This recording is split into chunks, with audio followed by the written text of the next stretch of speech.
Maintenant, si tu devais faire un petit résumé des faits marquants depuis cette époque-là jusqu'à aujourd'hui, parce que toi, tu es toujours actif, hein, tu es toujours Ouais. DJ, moi j'ai pris un petit peu de distance. Toi, tu es toujours dedans, donc ça fait plus de 25 ans, bientôt 30 Ouais. ans. Quels sont les moments qui t'ont vraiment marqué dans le parcours? Mais jusqu'à présent, en fait, j'ai toujours vécu dans une sorte de vie freestyle comme ça. Tu passes d'un truc, tu sautes, ça rebondit à autre chose, tu rebondis, il se passe plein de trucs. On fait des trucs de ouf. Et ici, depuis peu, je suis papa et ça a changé complètement la dynamique. Parce que c'est la période dans laquelle c'était flash sur flash, tu passes d'un truc à un autre. Waouh. On n'a pas fait exprès tout ce qu'on a fait jusque-là sans se prendre la tête, quoi. C'était que du bonheur, du plaisir. Je joue on m'appelle pour jouer à un endroit, je rencontre quelqu'un d'autre qui me dit c'est vraiment cool ce que tu fais, pourquoi pas tu jouerais pas là-bas, puis ainsi de suite, ainsi de suite. On se retrouve à Bruxelles à la nouvelle année à faire Ah ouais, juste. ouais, le Future World Funk, dans les soirées Future World Funk où il y a plusieurs styles avec breakbeat, DJ Mello, Mhm. avec C'était Antoine, la chocolaterie, c'est pas la ça? chocolaterie. Ouais. On a fait le Bursk. On s'est Ouais, retrouvé au juste. Bursk. On ne sait même pas comment. On s'est retrouvés. On nous a proposé. À chaque fois, les gens adoraient ce qu'on faisait à l'envers à Mons. Ouais, on a joué pas mal Ouais, à Mons. et Ganja White Night, ouais, Ganja White on a Night. accompagné leur Incroyable début. ce truc-là. Incroyable. Maintenant, c'est des méga stars aux Ouais, États-Unis. complet, complet. Ouais, toujours. Les gars voulaient devaient aller à un endroit, me voilà avec une camionnette. J'ai dit ok, on cherche tout le monde. On est parti, Chemnitz, Ah ouais. Pologne, traverser l'Allemagne comme ça. Les gars, on va vous amener. Mais je t'assure que les gars, j'ai eu Benjamin il n'y a pas longtemps, ben, l'année passée, il y a 2 ans. Il était dans son tourbus à Lawrence, comment va? Comme ça, le gars, tranquille. Ils n'ont pas. Ouais. Cool, cool, cool. Pour dire que voilà, les liens, ils étaient faits, ce qu'on a fait, on l'a fait. C'était chouette. On a joué aussi au Bonnefoy Une bonne feuille, là, à c'était Bruxelles. On exceptionnel. était résident pendant un Là aussi, moment, hein. là aussi, un truc de rien. J'organise un anniversaire dans mon champ, je fais venir plusieurs DJ de connaissances de types différents. Et finalement, on se crée un petit concept de jouer plusieurs styles pour avoir une petite carte comme un menu, comme ça. Démarre soul, funk, tranquille, puis les gens euh, ils dansent sur un peu autre chose, on monte.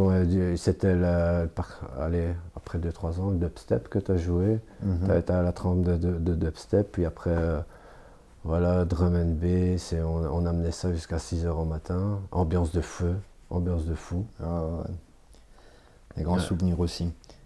Aujourd'hui, tu mixes quel style? Là, le dada que j'ai, c'est vraiment on va dire quand on dit des instrumentales, mais que ce soit hip-hop, trip-hop, des beats, quoi, des beats, mixer des beats. Essayer de taper 2 3 trucs, des flashs, des références, des petites affaires comme ça.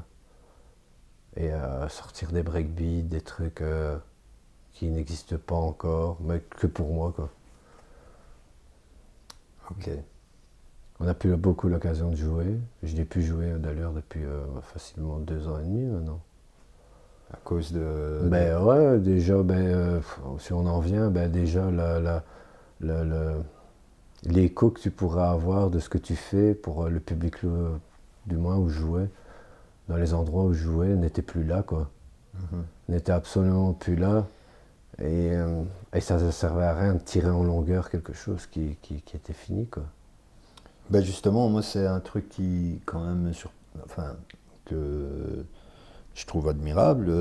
Moi, j'ai pris beaucoup de distance par rapport à ça, parce que la musique, elle a beaucoup changé, le monde de la musique a changé.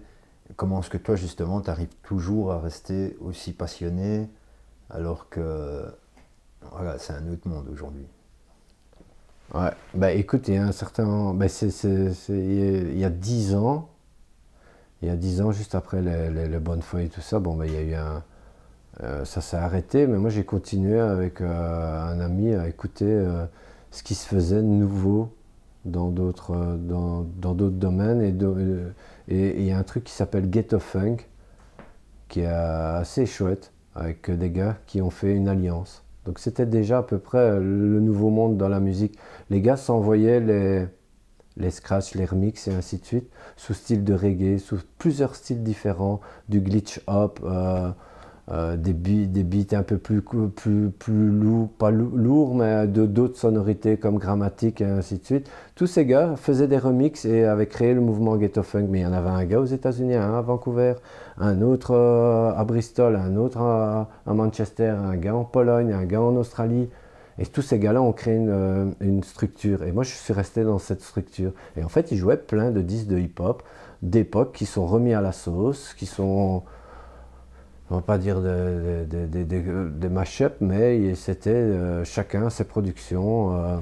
Et nous, j'ai connu en 2012 Paul Dor, qui est un gars de Louvain, comme ça, qui est quand même assez connu, qui fait partie de la même trempe de grammatique, avec leur propre construction musicale et de nouvelles façons d'amener la muse. Et finalement, c'est la suite, sans être du hip-hop 100%, mais c'est l'univers musical plus large, quoi. Avec ce qu'on aime bien, ce que j'aime comme référence. Ok. Voilà. Ouais. Et il y a des samples, il y a plein de choses super, quoi. Et donc après, il y a d'autres styles aussi. Tu peux importer de la house, légèrement house comme ça, breakbeat, des trucs, mais toujours avec la musique qui en fait, si on en revient à la base, on avait deux platines, tu avais un enregistreur, tu devais faire des chipotages, des montages, et aujourd'hui tu as tout à ta disposition. Tu peux faire ta production toi-même, rajouter, faire tes lives et ainsi de suite, donc tout est plus accessible, quoi. Tout est plus accessible. Ouais, c'est À accessible l'époque, à tout le ça monde. représentait un C'était quelque investissement chose, un investissement énorme. Ben oui, ne fût-ce que pour essayer d'être professionnel, ben je pense qu'il fallait dépenser un budget de malade. Et puis on n'avait pas comment on va dire, le matériel adéquat. Ça veut dire qu'on avait un zip et tu mettais 10 minutes de musique. Aujourd'hui, tu as une clé USB, tu as 68 gigas. Voilà. C'est pas. Voilà. Notre premier Fostex, là, l'enregistreur multipiste, ben, tu sais, c'est quoi, 8 gigas 8 gigas, 10 morceaux, il faut tout effacer, il faut repasser à autre chose. Et le deuxième il est à 40 gigas. Mais quand on voit aujourd'hui ce qu'on peut avoir sur un PC, là, toutes les facilités, même sur juste un téléphone, on y est, voilà. C'est incroyable. Quels sont les DJ qui t'ont le plus influencé, qui t'ont plus influencé, qui t'ont plus marqué? Ben à chaque fois, on a rencontré certains DJ, là. Et puis quand tu creuses un peu, que tu comprends ce qu'ils font, tu dis ah ouais, top. Mais dans les tout premiers, moi je pense que le tout premier pour moi sont il y avait le DJ de Sensor, un groupe rock, et le gars faisait de la fusion, il avait amené un style de scratch. C'est vraiment par ça. En fait, ça a plus il y a le style DJ, tu mixes des morceaux, mais tu as le DJ qui vient avec ses petites boucles et qui va construire des sons comme un musicien à part entière dans un groupe. C'est ça qui m'avait flashé. Il y avait Second Church, des Allemands, il y avait Urban,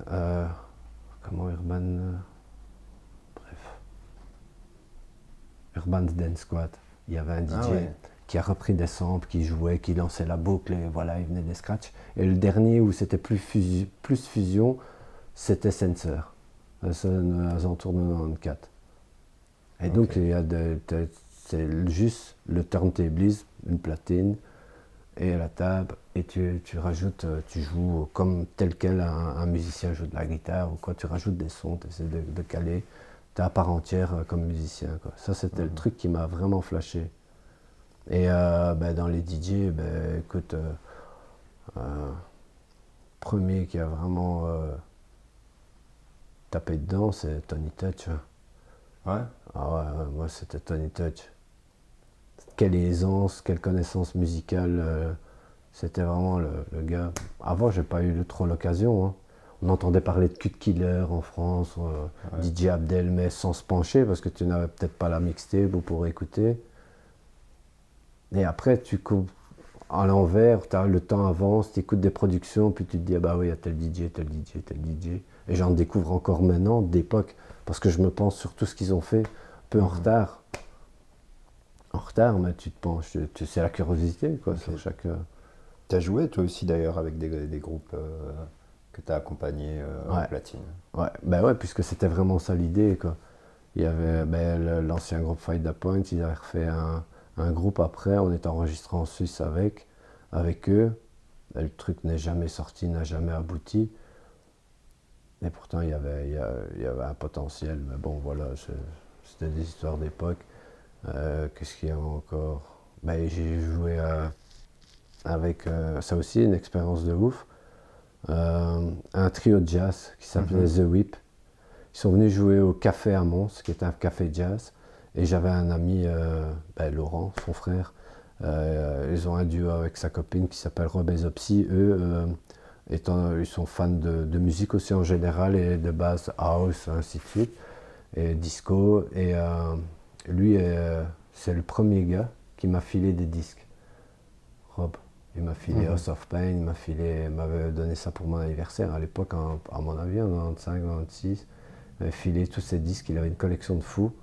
Il adorait le rap, et donc il connaissait aussi la musique sous la forme de beats, des samples et tout le bazar. Et donc là, il mettait la musique avant et après le groupe là. Et le groupe leur a demandé de mettre du son, des effets synthés, avec des boucles vinyles et ainsi de suite, et faire quelques scratchs. Et lui, il s'est dit, il y a un pote qui fait des scratchs et tout, il faudrait qu'il vienne. Et me l'a retrouvé à le Rhythmix à Bruxelles, sur la Grand Place, avec le groupe là. Et le bassiste n'étant pas là, c'était Michel Hadzi, qui était le bassiste remplaçant, qui avait déjà joué avec Akamoun et DJ Grasshopper. Donc il avait une connaissance de ce qu'il y avait lieu de faire. Et bon, moi j'ai fait taper juste les petits scratchs comme il fallait, plus très simplement, juste pour les accompagner. Et j'ai rejoint le groupe. Et on a fait un album one shot comme ça, un enregistrement là aussi, et puis des tournées, parties au Canada, et plein d'occasions, profiter de ça, quoi. Super.